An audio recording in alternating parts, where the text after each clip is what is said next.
Boa noite, sejam todos bem-vindos a mais um estudo do livro Caminho e Verdade e Vida, de Francisco Cândido Xavier, ditado pelo Espírito Emmanuel. O estudo de hoje irá abordar o capítulo 107, Vinda do Reino. Hoje é dia 19 de novembro de 2021 e no momento, hoje com áudio e imagem estão a Regina, o Mauro, a Cleide, a Graça, a Laide e o Zé Ricardo. O João também mandou para a gente o áudio da leitura do livro. Obrigado, João. Muito obrigado em nome do Grupo Espírita Nossa Casa pela presença neste momento, contribuindo para que todos possam aprender um pouco mais sobre os ensinamentos baseados nas pegadas do Cristo.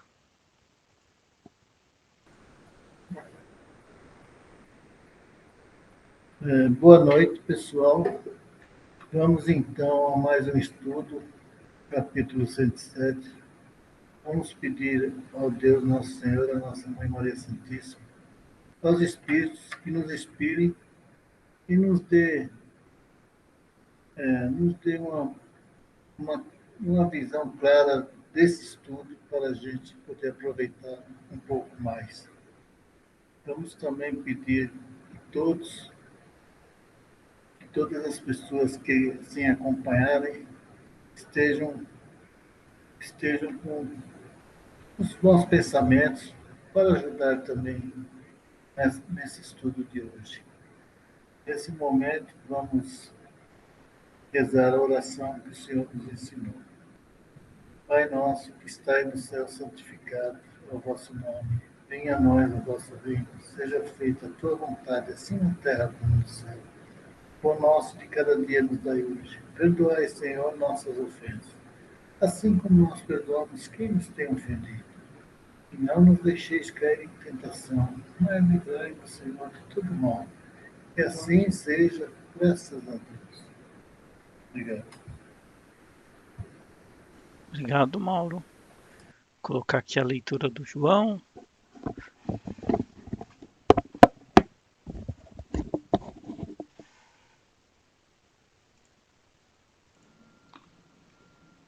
Capítulo 107, Vinda do Reino.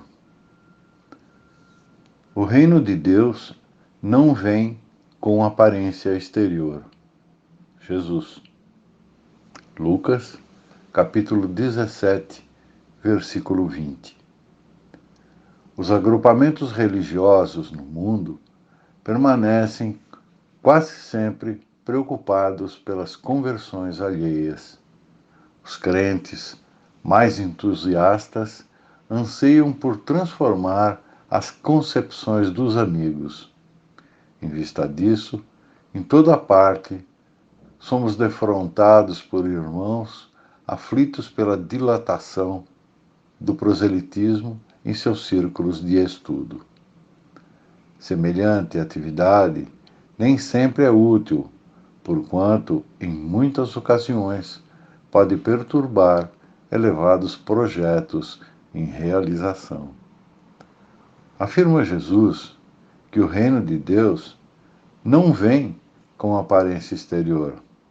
É sempre ruinosa a preocupação por demonstrar pompas e números vaidosamente nos grupos da fé. Expressões transitórias de poder humano não atestam o reino de Deus.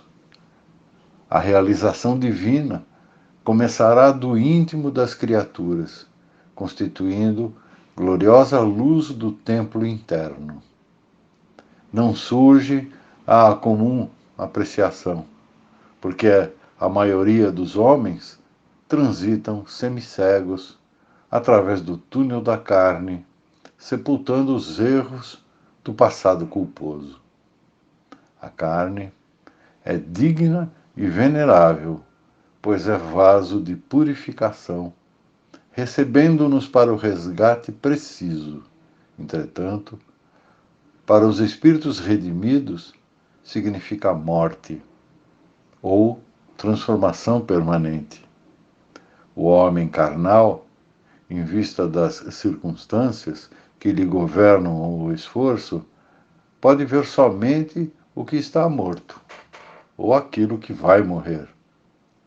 O reino de Deus, porém, divino e imortal, escapa naturalmente à visão dos humanos.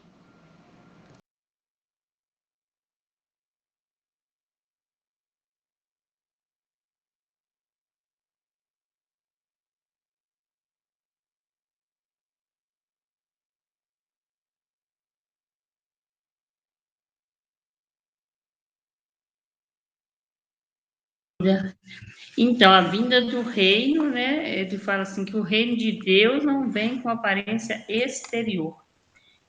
E interessante quando ele fala dos agrupamentos religiosos no mundo, tem a preocupação pelas conversões alheias. Nós preocupamos em converter o outro de toda e qualquer forma, e por isso utilizamos de dogmatismo, mas não que nós criamos isso, mas é que a própria igreja ou outras facções religiosas fazem isso, e talvez mais para impressionar o pessoal. Então, eu achei um livro aqui, um livro que chama O Evangelho à Luz do Cosmos, e ele tem uma pergunta muito interessante, quando ele fala assim, quais são as mais sérias desvantagens ou dificuldades específicas? Não, essa não.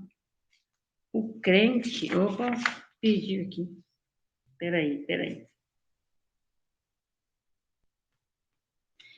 Tá, vamos lá.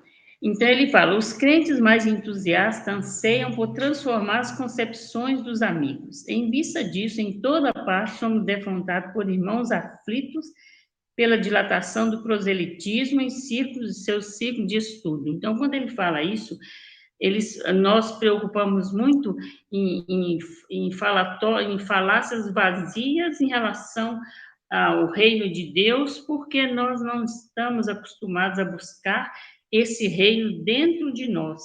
E quando ele fala que não virá por aparências exteriores, que de nada vale todos esses atos e essas oblações, promessas, tudo isso. Então, por que ele fala isso?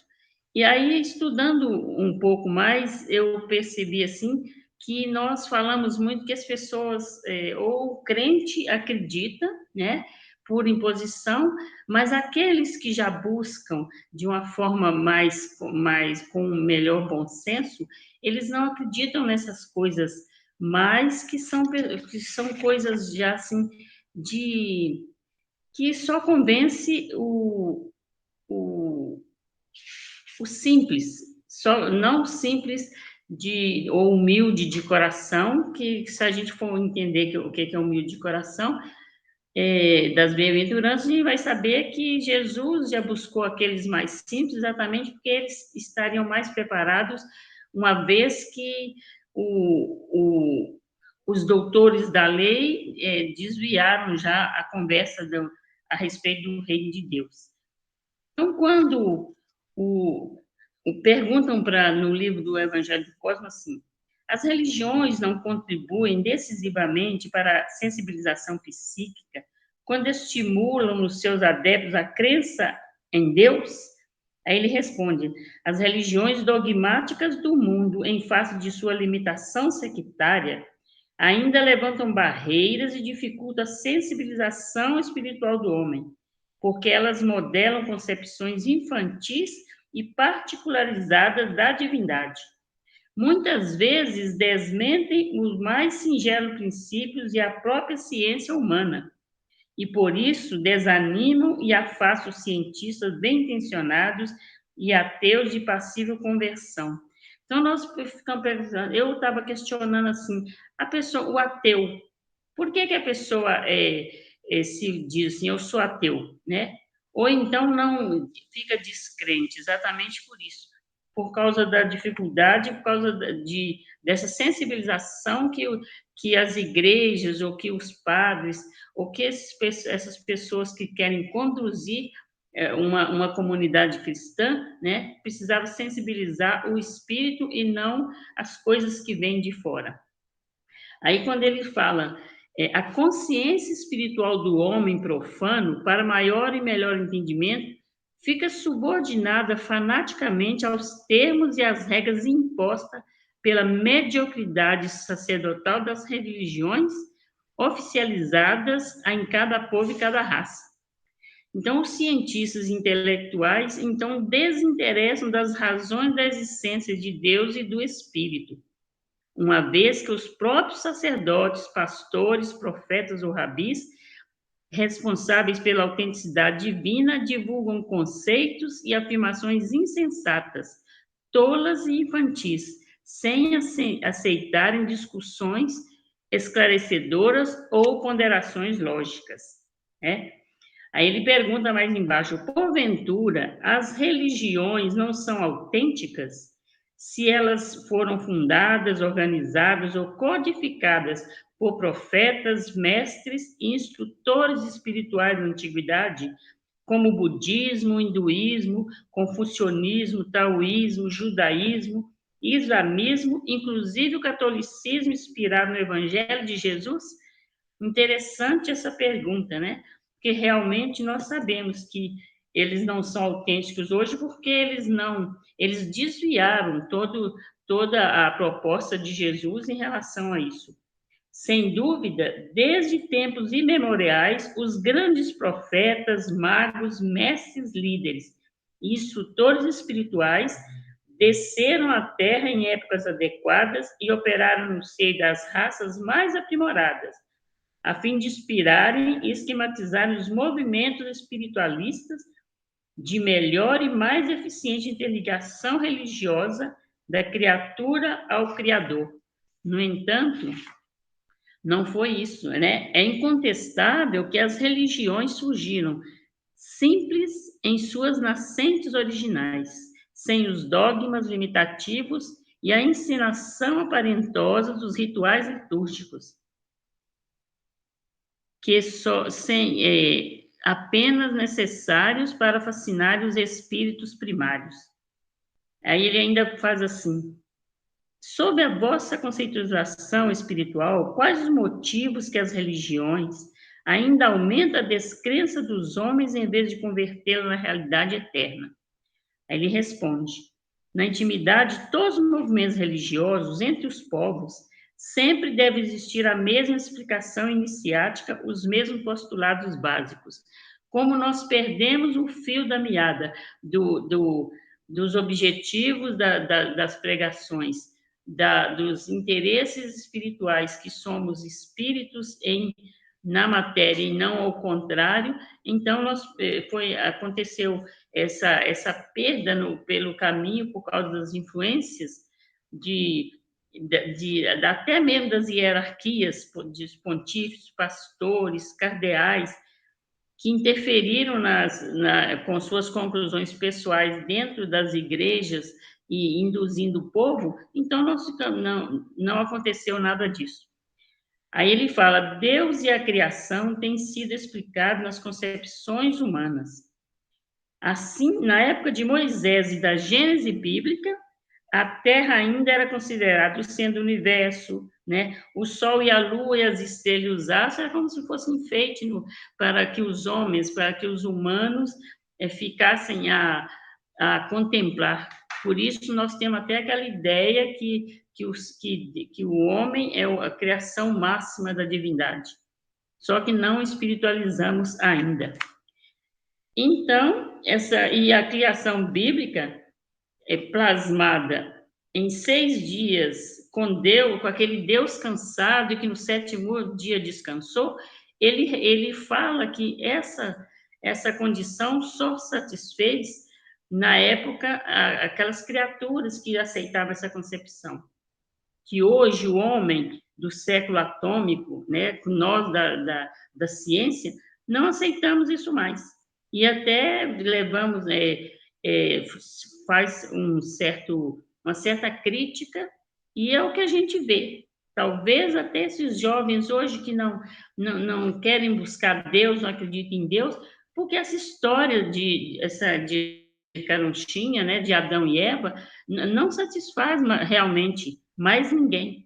Então, por isso que ele fala. Aí os homens, ante os conceitos religiosos que já não satisfazem as exigências intelectivas atuais e não atendem às normas científicas modernas, tendem a se precipitar sem qualquer amparo num abismo de descrença irremediável.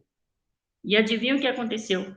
Né? Isso foi depois do final do século XVIII, onde 1800 anos, 18 séculos depois que Jesus chegou, houve um esquecimento, né, das palavras de Jesus, houve a Inquisição, aquelas barbaridades, quantas pessoas foram queimadas, o próprio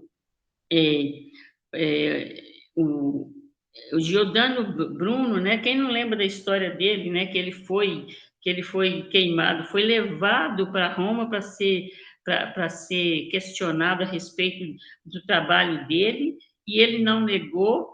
E eu vi até num livro que eu nunca tinha visto, ouvi falar. Se vocês já ouviram, por favor, me falem, de um Santo Roberto. Alguém já ouviu falar do Santo Roberto? Não? Pois, então, e esse Santo Roberto, ele era um papa na época, ele se orgulha de ter vencido o homem que desacreditava naquilo o que era verdade, tipo a terra que gira em torno o sol que gira em torno da terra, né? Então, ele não quis negar e ele foi realmente levado à fogueira, foi julgado em Roma e na lápide desse padre que é considerado, desse papa que é considerado o São Roberto, eu até achei interessante o São Roberto. Quem é que já fez oração para o São Roberto? Eu nunca tinha visto São Roberto. E foi um dos que assinou a sentença do Giordano Bruno por causa disso aqui, por causa das imposições da igreja, que eles é que determinavam. Então, a partir do momento que o homem buscou a ciência para ter a explicação lógica, para ter o bom senso, nós passamos a descrer nesse Deus que castiga, né? que pune, que discute, né? com o ser humano como se fosse o Deus antropomórfico, quando a gente faz o Deus na figura, comparando como se Deus fosse também um homem, né?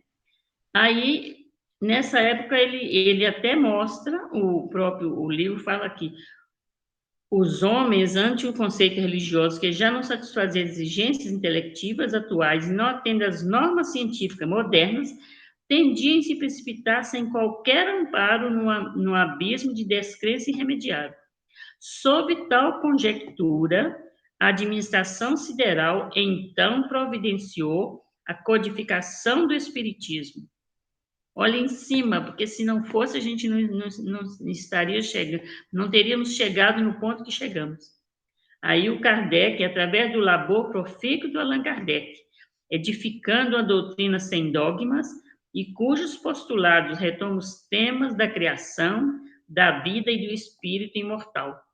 Porque essa história de espírito, a imortalidade, nós sempre acreditamos, sempre está dentro de nós, dentro da nossa consciência, que nós somos seres imortais.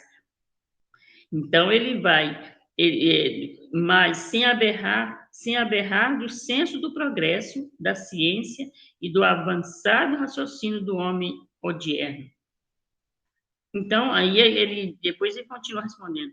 Não se pode traçar barreiras definitivas entre o intelecto e a emoção, a razão e o sentimento, o cérebro e o coração, porque o homem não é um produto dualista, mas, em verdade, o sentimento ilumina e clareia a razão, pois enquanto o intelecto planeja, pesquisa e conclui, o coração sublima a atividade mental, em exercício além dos limites comuns das formas físicas do mundo transitório. Aliás, a própria figura do anjo cultuado pela Igreja Católica indica que a alma liberta só se move no trânsito sideral quando lograr o perfeito equilíbrio entre as suas duas asas, em que significa a razão e a outra o sentimento emancipado. E como que nós buscaríamos essa razão e o sentimento emancipado com as religiões arcaicas que nos ensinam que o dogmatismo, todos os atos exteriores, né, como validade para de salvação, que como se isso bastasse para nos salvar, uma vez que nós não temos o crescimento espiritual, o conhecimento, o autoconhecimento e a busca do nosso caminho de redenção. Né? Por isso que Jesus fala, fora da caridade não há salvação. E nos mostra que precisamos ser solidários, fraternos, e como que aí íamos aprender essa solidariedade, essa fraternidade, se com atos exteriores, né? Com atos vazios que não muda, não nos modifica. Então, não mudou muito. A gente vê que hoje ainda temos irmãos que fazem isso por imposição e vão nas igrejas e acham que frequentar a igreja machucar o corpo, né, nesses cilícios, e ir na Aparecida de joelho, ferir joelho, estragar a saúde, tudo isso são atos exteriores que, se não se manifestam com mudanças dentro do seu comportamento, inclusive moral, de nada vale.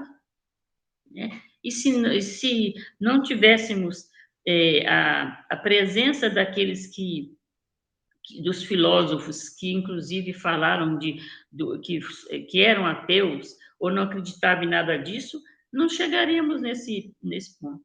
E vocês veem que Kardec diz: ciência, filosofia e religião. Não essa religião que limita, mas aquela que liberta, que nos mostra a razão. Então, foi isso que eu achei aqui no livro e achei interessante. Depois eu vou falar do São Roberto com detalhe para vocês. Vou procurar o livro de novo. Obrigada. Eu já ouvi falar, ele dizia que a Terra rodava em torno do Sol, e isso aí foi proibido e ele foi queimado na fogueira. E ele continuou afirmando com todas as leis, categoricamente, que era assim. Então, a igreja não acatou, e outras ciências também, na época, e levaram ele à fogueira, e ele morreu queimado. Então, vamos falar aqui da vida do reino. O que me chamou a atenção de Emmanuel, quando ele botou assim, afirma Jesus que o reino de Deus não vem com aparências exteriores. Então, quando ele diz isso, ele demonstra que realmente não precisa exteriorizar, falar em praça pública, porque não é isso, porque o reino você constrói dentro de si mesma. E que, como você falou, Graça, a maioria das religiões, a mundo afora, tem tudo esse tal de proselitismo. Esse empenho de querer converter as pessoas, né? De querer converter... Eu perdi aqui, só um minutinho. De querer converter as pessoas, grupos determinados, ideia, religião de conseguir adeptos. Por que eles fazem isso? Porque quanto mais adeptos na igreja, desculpe, mas mais dinheiro eles vão ter, mais riqueza eles vão ter. Cuidado. E é semelhante a uma catequese. Como a igreja também, não vamos também botar uma peneira porque o catolicismo. Não, a maioria das religiões querem impor aquele Deus que não é assim. Então, quando Jesus escolheu os discípulos, ele sabia que ele estava escolhendo pessoas simples de coração. Então, ele não quer fantasiosamente templos e nem nada. Tanto que eu falei uma vez aqui, né, de Pedro, quando eu li o livro, até falei para a Regina, que ele voltou, Humberto de Campos tem um livro que ele psicografou através de Chico, que ele não gostava nada daquele negócio lá em Roma, daquela poltrona com o nome dele, de Pedro. Ele disse que não tem nada disso, não é? Ele não construiu isso, as pessoas interpretaram tudo errado. Então, eu acho que a gente vai trazer, quando afirma que Jesus disse que o reino não vem de aparências exteriores, é sempre ruinosa a preocupação por demonstrar pompas e números. É isso que faz. É como uma vez me chegou me dizendo, nossa, eu fui lá no São Brás, lá na 25 de março, e vi aquela igreja. Meu Deus, quantos milhões não gastaram em vez de demonstrar outras coisas para as pessoas né, que estão passando necessidade. Então, eu acho que não é isso, né? Realmente, né, precisamos entendermos essa vida do reino. A gente tem que fazer dentro da gente, cada um de nós. Não é sair catequizando ninguém. Você vê que nem na nossa religião, no Espiritismo, nem através de uma desobsessão, nós não queremos nem catequizar ninguém. A gente apenas orienta se ele quiser se orientar. Se ele não quiser, ele tem livre-arbítrio. Então, eu acho que é isso que Emmanuel quis nos passar, né? Que a carne é digna e venerável, pois é o vaso de purificação. Se estamos na matéria, é isso, a nossa matéria é para realmente resgatar aquilo que deixamos lá atrás, que não fizemos lá atrás. E novamente estamos aqui nessa nova encarnação, né? Esperando a vinda do reino de Deus, que há muito tempo já está dentro de nós. É só nós botarmos e vivermos dignamente, como Jesus falou. Muito obrigada. Eu só vou adiantar um pouco aqui.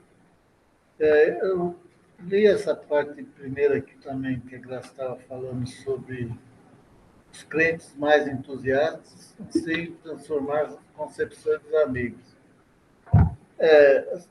As religiões, elas tentam converter as pessoas. Todas elas tentam converter. Algumas não, né? Essa conversão também depende muito do homem, né? Ele geralmente ele se converte quando ele está em situação ruim. Ele quer aproveitar alguma coisa, fala, pô, deixa eu mudar aqui, ver se eu melhoro. Eu tive isso por mim uma vez, eu cheguei a entrar, não foi convertido, só foi uma vez, né? Eu estava numa situação tão ruim internamente, nada dava certo, e, enfim, era uma época que eu passei aí, eu tinha aqui, uns 30 anos. Tinha montado uma firminha, estava tudo, máquina que eu comprei, no fim deu tudo errado. E eu estava andando na cidade, eu fui comprar uma peça para a máquina, aí vi lá uma igreja e o cara me chamou para entrar lá. Eu estava tão ruim que eu entrei lá. Eu entrei lá e vi como é que funciona a coisa, pelo menos nessa daí, né? E naquela época eu me lembro que eu tinha um dinheiro lá, e eu deixei lá uns, se não me engano, foram uns R$ 10. Eu já não tinha, ainda acabei deixando. Você imagina como é que. Eu vi isso na própria pele. As pessoas, eles aproveitam quando você está em situação ruim, você está fraco, você está sem fé, você está em situação que. Então, se a gente não estiver preparado mesmo, a gente segue o caminho que o outro pede. E por isso que eu estou comentando isso aí, porque é fácil mudar o pensamento de uma pessoa quando ela não está preparada, né? Até a religião dela. Eu digo assim, a pessoa muda mesmo, ela vai na outra acreditando que vai melhorar de vida, e a gente, tudo, não precisa nem ter religião nenhuma. Hoje em dia, o meu pensamento é outro. Você tem que estar bem com você, dentro de você. Se você está ruim, você só vai fazer besteira. Eu digo isso porque é experiência própria, né? E quando aqui fala aqui embaixo, aqui, uma outra parte aqui, que é a parte até meio. Perdão. Eu perdi aqui. Afirma Jesus que o reino de Deus não vem com aparência exterior, é sempre ruinosa a preocupação de demonstrar pompas e números vaidosamente nos grupos de fé. Expressões, aí que está, você quer mostrar. E outra coisa que ele estava falando aí, eu fui lá uma vez passei lá no Brás, na igreja lá do Salomão, né, dos crentes, realmente parece Hollywood, viu? É um negócio fora de série mesmo. E deve ter custado muitos milhões ali mesmo, né? E eu acho que também não precisava tudo aquilo. Eu acho que Jesus quer a gente simples. Porque o simples ele vive mais em paz. Não tem preocupação com tanta coisa, não precisa de tanto dinheiro para viver, a gente só precisa viver. Lógico que é bom ter um lugar onde morar, ter um trabalho, mas não precisa de mais que isso, não. A gente é muito ganancioso, o homem é muito ganancioso, né? No fim acaba perdendo toda a parte espiritual, só vai atrás do dinheiro e acaba e não tendo nada na vida, né? Mas é mais isso aí mesmo, é só esse comentário que eu queria fazer, tá? Obrigado.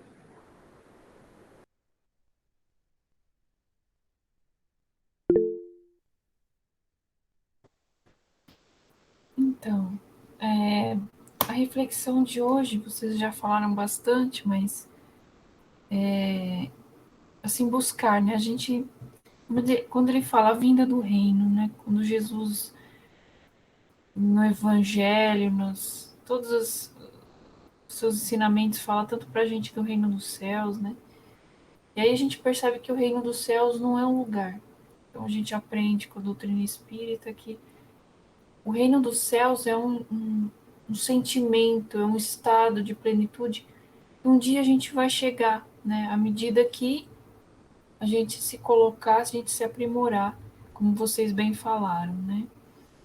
E tendo isso em mente, eu fiquei aqui pensando, quando Emmanuel falou para a gente dos agrupamentos religiosos, dessas conversões, essa preocupação, né, de converter as pessoas, né? A gente vê, e até ele diz para nós que isso nem sempre é útil, porque ele pode perturbar alguma coisa, né? Quando ele diz projetos elevados em realização, às vezes a pessoa está ali quase, né? Está ali quase despertando e de repente ela sente conforme, dependendo do caso e de como foi abordado, até tem uma aversão, né? Então a gente vê que quando a religião ela pende, né, esses grupos religiosos pendem para esse lado, de mais de converter, a gente começa a compreender, são muitas, né?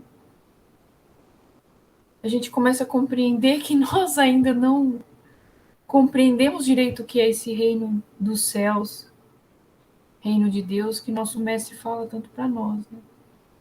Que bom, nós somos abençoados já, porque temos o caminho que começa a ser descortinado, né, pelo Espiritismo. Fala, peraí, não é um lugar que você vai comprar, né?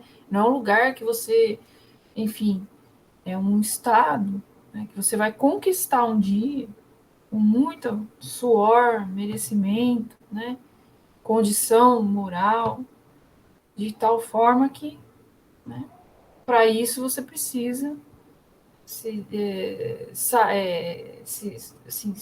tirar essas suas imperfeições, os seus vícios e aprimorar as suas virtudes. E aí depois ele fala dessa parte interessante que quando ele fala da carne, do corpo humano, como um vaso de purificação, ele vem mostrar para a gente qual a importância que é a nossa reencarnação, a importância que nós cuidarmos de forma saudável do nosso corpo, porque é o nosso instrumento, sim, é o nosso vaso de purificação, dessa possibilidade que a gente ficou lá na fila da reencarnação, que hoje a gente não lembra, mas a gente ficou lá pedindo, gostaria tanto de estar reencarnado, gostaria, né, chegasse a minha vez, tal, e ficou lá, né, aguardando o momento, se preparando. Então, a gente está aqui e precisa aproveitar essa oportunidade, né? A gente perde a consciência disso, que é para a gente zerar tudo, né? E recomeçar. Virar a página em branco e recomeçar. E aí é interessante também que ele fala da como a nossa visão ainda é imperfeita, pensando na questão do corpo humano também, como a nossa visão ainda é imperfeita em relação à morte, né?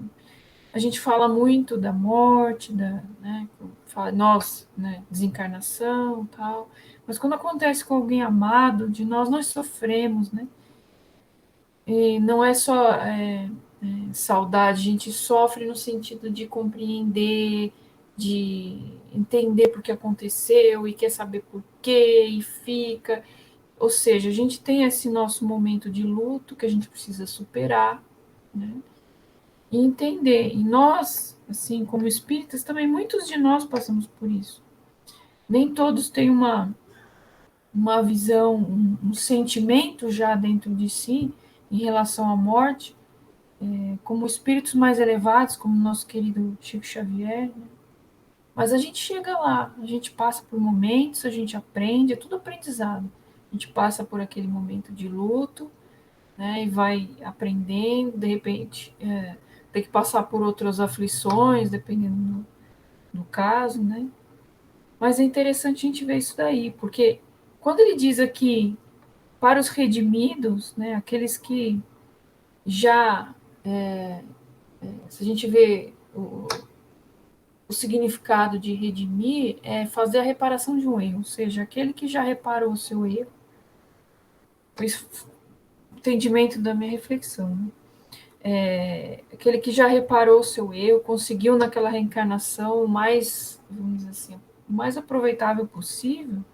O significado da morte não é uma coisa triste, mas sim como venceu, né? Mais uma etapa, né? Então é isso que eu entendi como uma transformação permanente. Se ele venceu aquela etapa, ele realmente aprendeu, passou por aquilo. Ó, tem outras coisas para vencer? Claro, com certeza, em outras oportunidades, né? Então é muito interessante para nós aqui a gente começar a vislumbrar o que é o reino de Deus e aqui até Emmanuel fala, ainda escapa a nossa visão, porque a gente ainda está, né, abrindo os olhinhos ali para compreender melhor o que é. Bom, enfim, essa foi a reflexão que eu fiz. Bem,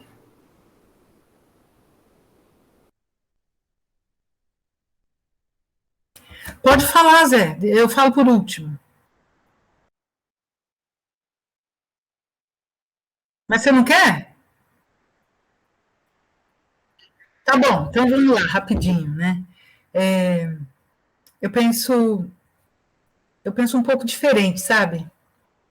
Eu tenho uma visão mais assim holística da coisa, porque Jesus só falou a vinda do reino, né? Não é isso que ele falou? E ele só falou isso, a vinda do reino de Deus, não é isso? Eu não estou vendo mais aqui como é que era a primeira frase, é isso mesmo? O reino de Deus não vem com aparência exterior. Não, isso, não vem com aparência exterior, mas o título, a vinda do reino, não é? Então, assim, isso, a vinda do reino, exatamente. Então, assim, essa questão do reino é uma coisa meio desejada dos humanos, assim, e Jesus foi bem simples, o reino de Deus não vem com aparência exterior. Ele só falou isso. E do jeito que a Regina colocou, é o que eu também entendo, é um estado, né? O reino de Deus, ele é um estado de espírito.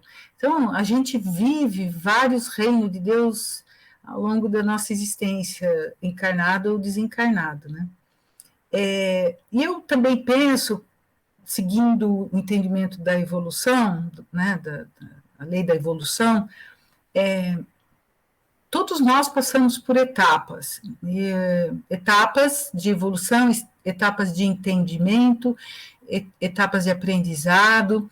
Então, eu penso que se Deus permite todos os tipos de caminhos, mesmo que sejam esses caminhos estereotipados, dependendo do nível evolutivo do ser, ele precisa disso.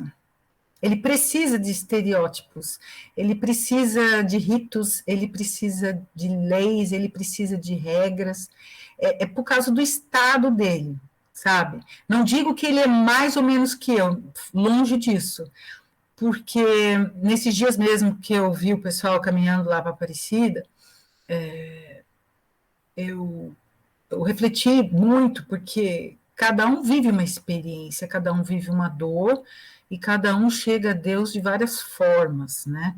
E é óbvio que o sacrifício interior, o domínio das nossas paixões, das nossas limitações humanas, da gente entender o nosso sofrimento, viver o nosso sofrimento, purificar todas as nossas sensações e emoções através da carne, faz parte do processo.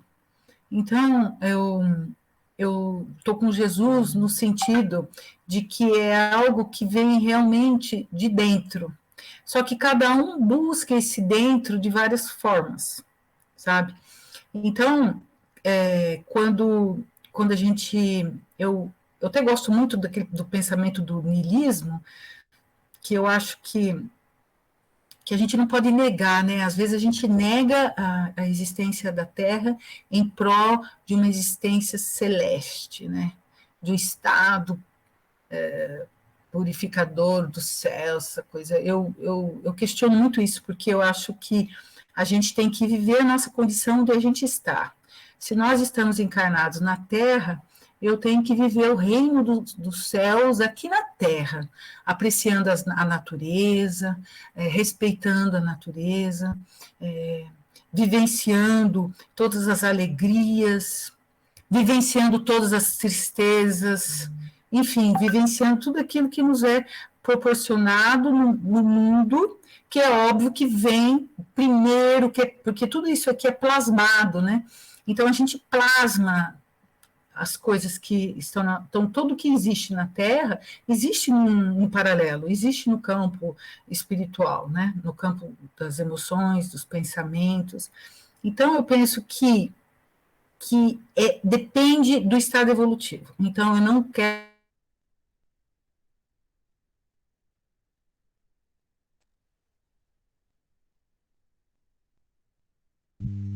Sumiu.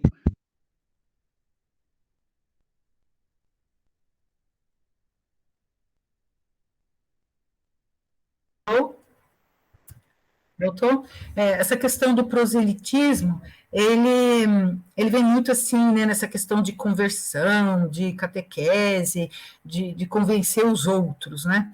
Na verdade, tem pessoas que precisam, às vezes, até de ser convertidas, eu acho, porque às vezes ela está vivendo uma vida tão ruim, está sofrendo tanto, que ela precisa acreditar em alguma coisa. E quando ela muda o comportamento dela, acreditando nessa coisa, a vida dela muda. Por quê? Porque as atitudes dela mudam justamente porque ela acreditou que alguém falou aquilo, que o reino de Deus, se eu fizer isso, se eu fizer aquilo, se eu fizer aquilo outro, eu conquisto, e conquista mesmo.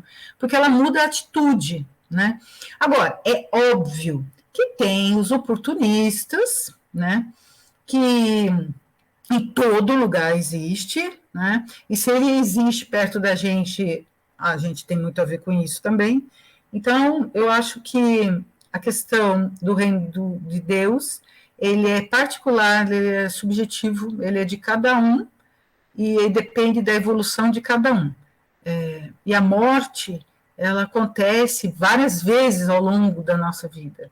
A gente vence vários ciclos, a gente mata muitas pessoas dentro da gente e nasce outras, né? E a vida ela é uma constante. Eu até lembrei também de uma vez que eu estava, não sei aonde, se era na escola, se era uma palestra que eu assisti, que a pessoa levou lá como é que era o mundo astral. Então tinha lá tinha lá o reino da música, era um castelo de cristal. Parece que no mundo astral plasmava, né? Os espíritos plasmam edificações, jardins, vestes, músicas, né? E a gente sabe que a beleza, a grandiosidade, ela é parte do divino, né? O divino, ele é belo, o divino, ele traz paz, ele traz uma harmonia, né? Então, tudo isso que a gente, às vezes, a música que a gente tocou aqui na abertura, né? Ela traz essa coisa do belo, da natureza, do divino. Então, tudo isso é parte do reino, né? Que, de uma certa forma, é plasmado pelas condições espirituais e evolutivas de cada um. Então, se na época de Jesus, ele veio até dizer, né, que veio, como é que é? Que vinha para desconstruir a lei, não é isso? Era uma coisa assim? Que ele queria que enxergasse de outra forma, né? Mas para que as pessoas enxerguem de outra forma, precisa existir a forma anterior. Então, faz parte da evolução tudo isso que está à nossa volta. Tem pessoas que acham que se fazer jejum, sei lá, um sacrifício qualquer, ela está se domando, se punindo, não sei. Eu, particularmente, eu acho que existem outras formas, quando você, por exemplo, domina um comportamento seu vicioso, ruim, em prol de uma reforma interior, você está fazendo um sacrifício.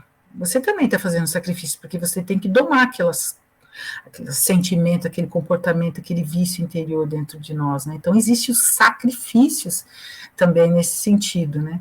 Então, assim, só para fechar, o reino de Deus, para mim, ele está é um matricial, ele está em todos os reinos e todos os espaços, tanto espiritual, astral, mental, físico, ele transita, o reino de Deus, para mim, ele transita em todos os mundos, e a gente sente o reino de Deus de acordo com a nossa evolução espiritual, aquilo que a gente consegue enxergar. Essa é a minha visão do que foi falado hoje.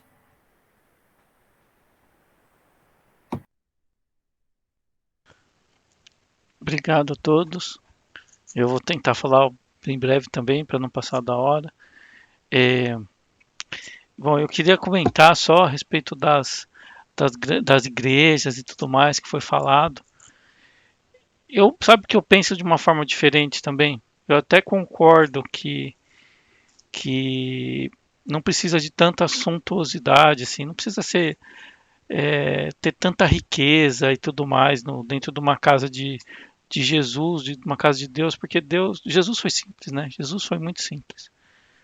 Eu lembro de uma vez que eu entrei numa igreja, meu pai estava do lado, ele ficou até bravo, né? Ele queria pegar a pessoa, porque tinha sabe aquele cesto de oferendas?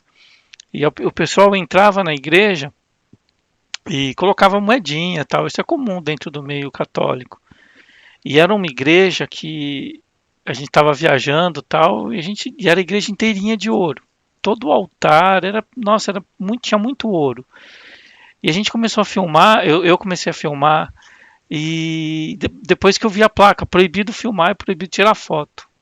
Aí eu já tirei tudo, já guardei, parei, né? E aí eu até estava pensando nessa quanta riqueza tal, e aí a cestinha para a pessoa colocar um dinheirinho ali para ajudar a igreja. E entrou um menino que você via que era carente, e ele pegou o dinheiro que tinha na cestinha e foi embora. Entrou, pegou e saiu. E aí meu pai, né, que é católico, ele falou, nossa, eu vou pegar esse menino, não pode fazer isso, tem que devolver o dinheiro. Né? Aí a gente falou, não, deixa ele, deve estar precisando, tal, né? Então,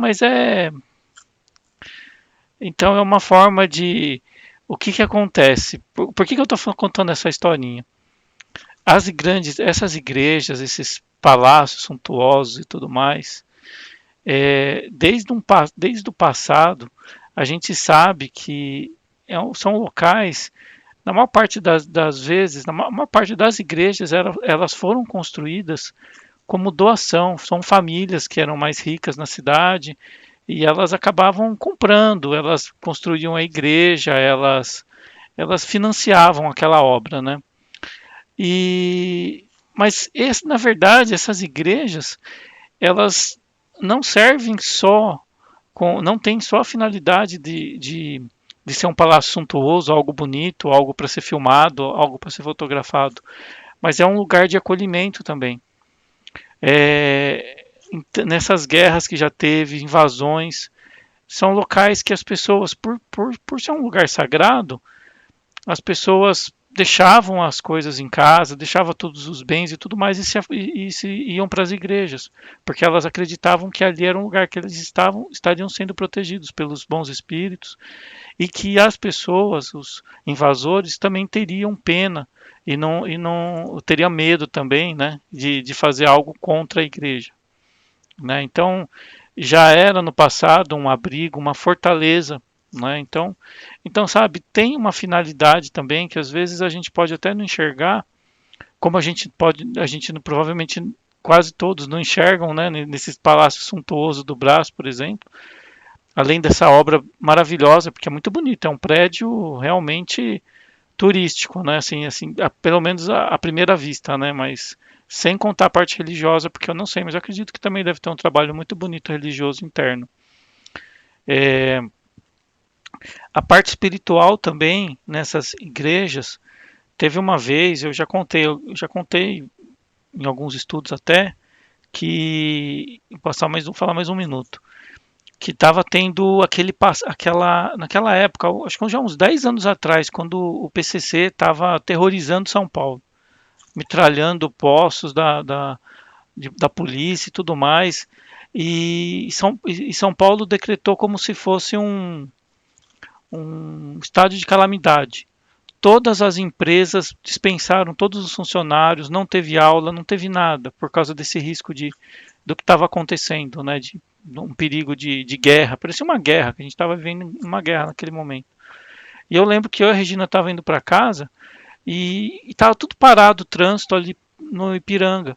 E a gente foi naquela igreja, já que estava parado, falou, vamos lá na igreja rezar, quem sabe melhora um pouco o trânsito nesse período. E a gente estava lá naquela igreja rezando, e eu lembro que eu vi naquele momento lá de vibração, a quantidade de espíritos que estavam vindo da rua e se abrigando na igreja. Era assim algo inacreditável a quantidade, eu nunca vi tantos espíritos num local só. É uma igreja muito bonita, Nossa Senhora de Fátima. Desencarnados, lá na igreja Nossa Senhora acho que era Nossa Senhora de Fátima, a Regina me corrige. Não, Nossa Senhora Aparecida. Nossa Senhora Aparecida, isso, lá no Ipiranga. E assim, mas eram muitos espíritos que entravam, você viam que eram pessoas que estavam, espíritos perdidos, muitos nem sabiam que estavam desencarnados e eles foram procurar abrigo na igreja. E, estando lá, vinha também esses espíritos trevosos tentando entrar na igreja. Quando um desses espíritos trevosos entrava, pisava assim dentro da igreja, na hora, era incrível, eu nunca tinha visto isso, eram como pareciam anjos alados que saíam do altar, voavam, pegavam esses espíritos trevosos e jogavam para fora da igreja, ou seja, não permitiam que eles entrassem ali na casa de Deus. Então, a gente percebe qual é a finalidade, a utilidade.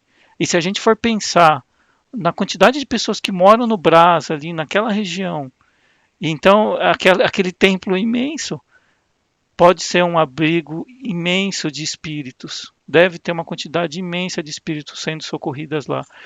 Por mais que o trabalho, que a gente não enxergue um trabalho tão extenso, mas a espiritualidade deve estar usando aquela casa como um grande hospital de socorro, porque São Paulo precisa muito, né? Então, acho que era isso que eu tinha para falar dessa passagem que vocês falaram e do reino de Deus, que é algo que a gente pode enxergar muito pouco ainda hoje, porque a gente é muito limitado, a gente sabe muito pouco, mas que à medida que a gente vai evoluindo, a gente vai crescendo, vai aprendendo, a gente vai enxergar aqui um pouco mais sobre tudo aquilo que nos cerca e principalmente como Deus é grande e como ele está dentro de nós. É só a gente aprender cada vez mais como acessá-lo e aos bons espíritos. Não, é perfeito isso mesmo, porque na verdade assim, o reino de Deus, ele vem, quando ele fala, né, meu reino não é desse mundo, e o reino de Deus, buscai primeiro o reino de Deus e as demais coisas ser-lhe-ão acrescentadas. O dia que a gente entender isso, que Deus está em tudo e nós estamos nele, ele está em nós, e que tudo move com a autorização dele, aí não tem jeito, você não tem como você buscar qualquer coisa sem ter Deus no meio, né? Por isso que ele fala, buscar primeiro o reino de Deus e as outras coisas serão acrescentadas. Se a gente acreditar nisso, a gente vai ter um mundo mais simples, mais amoroso e as coisas fluem melhor, né? Então, depois da regeneração, a gente vai ver isso.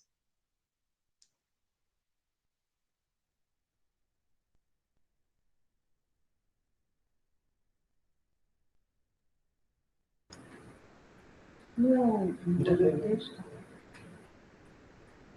então, só não resta agradecer de coração esse estudo maravilhoso. E cada semana a gente aprende um pouquinho mais.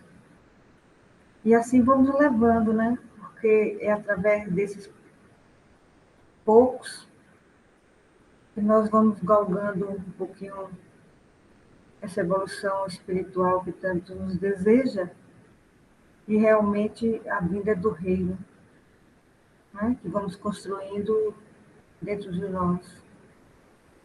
E vamos pedindo permissão para vibrar para todas as famílias, as nossas famílias, os nossos lares, com todos os nossos familiares, pedindo permissão a Jesus, também para vibrar pelos asilos, creches, orfanatos, pelos leitos de dores, todos os irmãos que estão na rua nesse horário, que Jesus possa acalentar a sua benevolência. E agradecidos que estamos por mais um estudo, vamos orar de coração, e na próxima semana estaremos aqui todos reunidos novamente para mais um estudo do livro, e que é um grande aprendizado. Pai nosso que está no céu, santificado seja o vosso nome. Venha a nós o vosso reino. Seja feita a vossa vontade, assim na terra como no céu. O pão nosso de cada dia, dai-nos hoje, perdoai nossos ofensas, assim como nós perdoamos pelos que têm ofendido. E não deixeis cair em tentação, mas livrai-nos, Senhor, de todos os males. Pois vosso é o reino, o poder e a glória para toda a eternidade, assim seja. Graças a Deus e graças a Jesus. Agora vou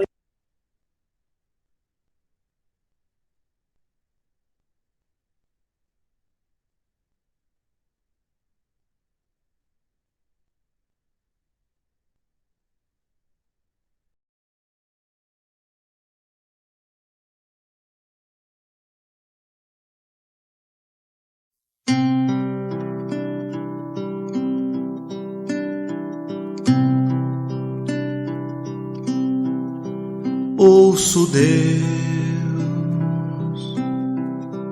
no murmúrio das águas dos rios. Ouço Deus no furor dos ciclones bravios.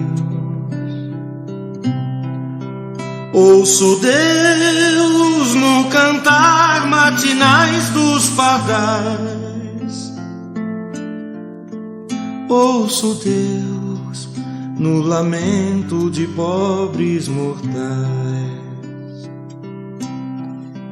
Vejo Deus nas estrelas perenes de luz. Vejo Deus no esplendor que a alvorada traduz. Vejo Deus no suave perfume da flor. Vejo Deus no adeus, companheiro da dor. Sinto Deus na saudade que evoca a lembrança. Sinto Deus no morrer de febris esperanças. Sinto Deus na tristeza de ver-te partir. Sinto Deus na tua volta, irmão, a sorrir. Ouço Deus no murmúrio das águas dos rios. Vejo Deus no furor de ciclones bravios. Sinto Deus no cantar matinais dos pardais. Ouço Deus no lamento de pobres mortais.